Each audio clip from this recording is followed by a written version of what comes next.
President Trump has been on a roll since retaking the Oval Office, issuing a record-breaking 80 executive orders and actions.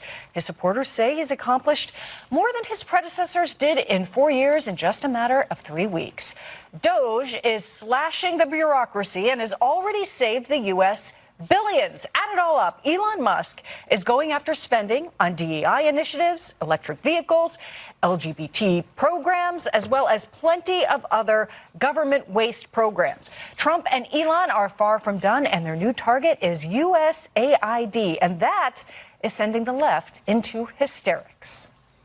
The federal government is being bulldozed by President Trump and his project foreman, Elon Musk. Elon Musk is a disgrace, and what he's doing is unconscionable. People are going to die. We don't care. You go die. That's the message from the United States government. It's easy for Elon Musk to come in and say, tear this up. We don't need that, because he can get on his rocket ship and head to Mars and leave rubble behind him. Elon Musk, we've got a message for you. You will be fired. We have got to tell Elon Musk, nobody elected your Elon Musk is a Nazi nepo baby. We are at war. The far-left media try to convince the world that Trump is doing too much, too soon, but they seem to have forgotten that change is what Americans wanted. 85% of voters this past November said they were looking for substantial change or even a total upheaval from the way the country is run. Let's go now to Lucas Tomlinson. He is live at the White House with the latest on all of this, and there is a lot. Lucas. Good evening, Molly. President Trump, speaking to Republican senators in Palm Beach, says he wants Elon Musk and his team to keep going. We can have big cuts that don't affect anybody. Waste, fraud, and abuse. And we're finding it now. That's one of the beauties of what Elon's doing. He started with a group of 25 super geniuses. They wear undershirts. Now, not everyone is so thrilled with DOGE plugging into U.S. government computers, Molly. This morning, a federal judge blocked Elon Musk's team from tapping into a Treasury Department's payment system. The suit was brought by New York Attorney General Letitia James and 18 other attorneys general. This unelected group, led by the world's richest man, is not authorized to have this information. And they explicitly sought this unauthorized access to illegally block payments that millions of Americans rely on. Now, Musk, with a broadcast of his own, firing back on X. Yesterday, I was told that there are currently over $100 billion a year of entitlement payments to individuals with no Social Security number or even a temporary ID number. If accurate, this is extremely suspicious. Now, Democratic lawmakers also tried to enter the Department of Education yesterday. Here's Maxine Waters after being told she couldn't enter. And this is going to go out in history. The man who blocked the doors of the Department of, hold your face up so they can see you. Let his children know that he was standing in the way of all children being educated. Now, moments ago, Molly, we've learned that President Trump is stripping the security clearance from a number of Biden officials. It's a pretty long list. I'll read it. Former Secretary of State Antony Blinken, New York Attorney General Letitia James, we just heard from her, Manhattan District Attorney Alvin Bragg, and former National Security Advisor Jake Sullivan, among others, Molly. He has been very, very, very busy. Lucas, thank you for fitting a lot into that report for us. We greatly appreciate it. Elon is putting an end to the old way of doing things in Washington. Big changes. And DOGE's newest recruits are living proof of that. They are expert engineers, and many of them, all of them under the age of 25. There are 6 young tech prodigies that have already accomplished this enormous lifetime worth of success. But don't tell that to the establishment left. Elon Musk and his crew of teenage mutant incels continue to tear apart 250 years of democracy. His band of musketeers who are rampaging through government. His group of toadies and henchmen with their zip drives staging a digital coup. That is not the worst that these kids are dealing with. They're also facing anonymous, violent threats from leftists like these ones online. And trust us, there are plenty worse than that, than what you are seeing there on that screen. Guy, start with you. We were talking about how they do kind of deserve some sort of band name or something, the Doge dudes. Not necessarily this kind of cruelty, though. There are so many responses to some of the sound bites that we just heard from Democrats and folks in the media. I find it fascinating. I find it educational, perhaps to the viewers at home, that maybe for the first time ever, unelected bureaucrats are a problem for these people, right? They keep saying no one elected them. They're unelected. The bureaucrats who have been deciding where our money goes for decades, many of them quite young, we don't know their names. We don't know their titles. We're paying their salaries. They have been directing untold billions, if not trillions of dollars all over the place, money that we earned. And they defend that to the hilt. They won't even pretend like there's a possibility of overstepping or waste or anything like that. But here we have Elon Musk and his group trying to rein some of it in, or make recommendations to rein some of it in. And all of a sudden it's illegitimate because these people aren't elected.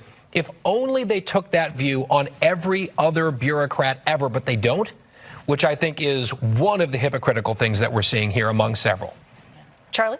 Yeah, I mean, it's just funny because what are all these people protesting, right? They're protesting transparency in the government. This is something that we've been promised for such a long time now. On both sides of the aisle, we've had politicians tell us, yes, we're here to audit, we're here to trim the fat, we're here to reduce spending. And now that it's finally happening, we're seeing this massive meltdown, but we know exactly why. It's because we're now finding that all of these causes that are being built into the budgets of all of these major organizations are doing nothing more than to fund these leftist organizations, NGOs, causes that are highly unpopular, highly inorganic. And of course, these are the slush funds that many of these politicians have been really just settling with for such a long time now. Now they're finding, oh, wait, it's going away. Something has to be done, and now we're all up in arms about it. Yeah, and a lot of that hate coming from the left directed right at Elon, who, of course, could be fired tomorrow if Trump didn't like the job he was doing. Yeah, he could be fired by President Trump tomorrow. I don't know if he could be fired by all the Democrats that are mad at him. I don't know. I know that when Congress passes a law to enact an agency or to fund it or to create its purpose, a lot of times in that legislation, they hand over authority for it to the executive branch. So this argument that Congress made it so the executive branch can't kill it isn't always even legally true, depending on how the legislation is written, because that's what Congress wants to do. They want to get credit for creating something or for tackling an issue without the responsibility of having to do it. That's what Congress does best. So they leave it to the executive to do the work, and in doing so, the executive gets a lot of times the authority. So that's what's happening here is that President Trump's legal team or the transition's legal team and Elon are going through and they're finding the legal ways to have an effect. At the end of the day, if you are here in this country and you're illegal and you consider yourself peaceful, nonviolent, and you're one of the people that gets rolled up and deported because you're hanging out with people that are, you're not a victim of President Trump's deportations. You're a victim of the 10 million illegals that came here in the last 3 years that doubled the number, many of whom are violent. If you are running a program in the federal government that's doing good work, maybe at USAID, and it's real, honest, true, good work, if that gets cut, you're not a victim of Elon Musk and Donald Trump. You're a victim of all the programs that you sat idly by and watched get created around you that were absolutely horrendous. And that's the drastic times call for drastic measures. The American people said, you know what, when we go to cut our budget, sometimes we have to get rid of Netflix, not Fox Nation, and Amazon Prime. Those are good things for us, but we need to bring it all back and then see what we can spend. And that's exactly what's happening. I understand getting mad, and I understand pitching a fit. That's politics. But the American people just aren't with it anymore. They want to attack these guys. Oh, he said something when he was 16 on social media. The American people don't care if you're a good person. They care if you're doing good work. And that's what they care about. If it's all about good people, we might not have anyone in government in there right now. There's actually a funny meme that Elon Musk just posted, and it's the White House lawn, and there's a sign that says, beware of Doge. Not beware of dog, because that's exactly what everyone is scared of now. It's Doge. And by the way, on the authorities point, the job and the role of the administration in the executive branch is to administer. Exactly. Right? So some of this is administering government, and if any of it's illegal, fine. But someone trying to make it smaller rather than endlessly bigger, that's the root of the protests here. Yeah. And some people are taking protests to the next level. Democrats reached a new level of disarray this week. A Michigan state lawmaker underwent voluntary sterilization so that she wouldn't get pregnant in Trump's America. And she's not the only one who appears to have gone off the rails. Congresswoman Maxine Waters and an army of Democrats, we've seen some of this video, spent yesterday harassing education department workers. Open the door. I see your name. So do you understand who members of Congress are? Well, And you don't care. Who are we then? I got the job to do. You don't care. We have a job to do. We're not dangerous people. We're not, I don't know, security. There are no thieves and thugs out here. So this is the beginning of full transparency of this administration. That's right. The administration that talked about they're going to open the doors to all of these things. Felt so bad for the guy in the sweater. Meanwhile, Congressman Al Green is trying to impeach President Trump. The movement to impeach the president has begun. I rise to announce that I will bring articles of impeachment against the president for dastardly deeds proposed and dastardly deeds done. Not everyone is on board in the Democratic Party. Top Democratic strategist James Carville is calling out his wayward party. Listen.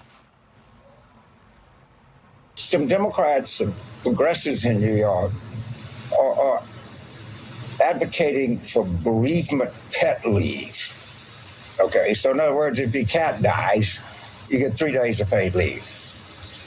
Does anyone even know, like in rural America, like where I grew up, how many dead animals?